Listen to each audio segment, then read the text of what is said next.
How are you living this life? Humans, by nature, are purpose-seeking beings. There are grand purposes and minuscule ones. Philosophers or thinkers often talk about grand purposes because they tend to extract grand meanings out of life as a whole.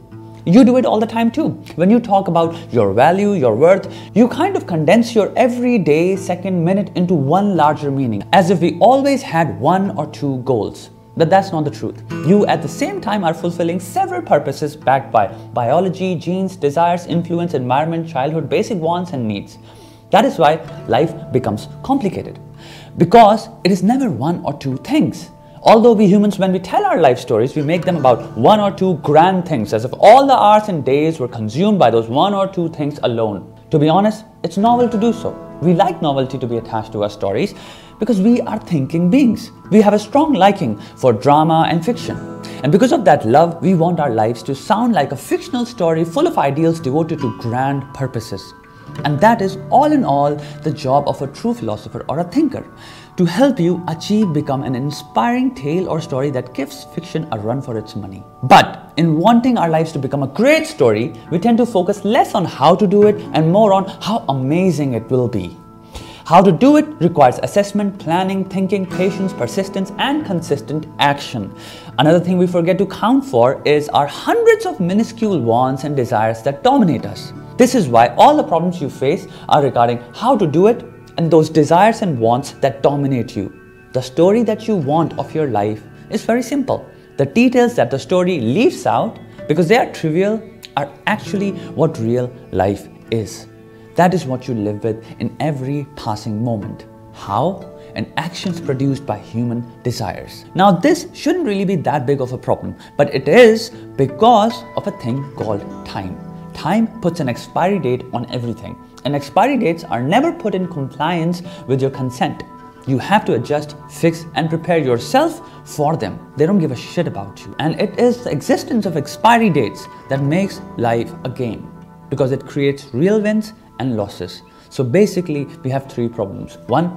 Less focus on how to do it and more toward the story. 2. Unchecked desires that dominate us, our real life and our actions. 3.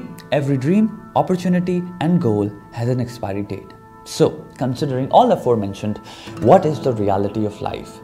You are a prisoner of time. It keeps you in a place called now.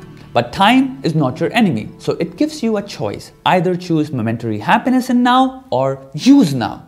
Use it to build a better now which will come in the future. And time knows most of us will choose momentary happiness because we are self-serving, selfish morons. You know fully well that if you use now, your future will be 100 times better, more prosperous and rich.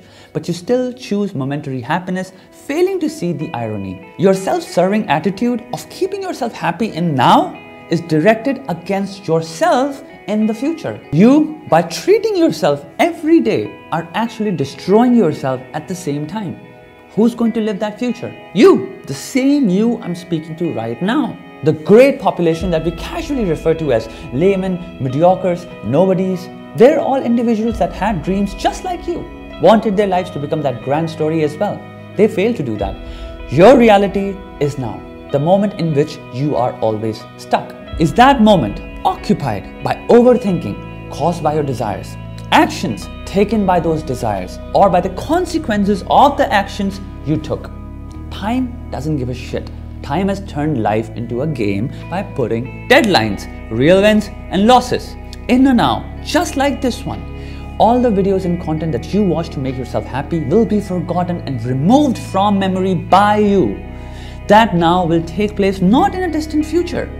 Remember this the next time you pick your phone to watch endless bullshit on it. Don't be like everyone. Make a comeback. You once in a blue moon, say goodbye to momentary happiness and start using now. Make a return to that person. Mediocrity is the outcome of choosing momentary happiness. And almost everybody around you is choosing that. One who doesn't gets to rule them because they use their now to build something. I'm sure you have dreams. Why not use now to build them? You have a great day ahead of you and days after that.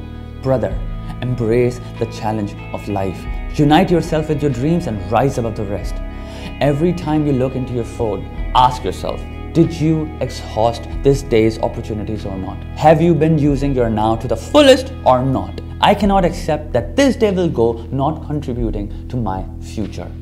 I hope you're having a great day. Start now. Start using now. You're looking at your phone as we speak. Ask that question. Don't submit to momentary happiness. Seek glory, my friend. And never forget, you are awesome.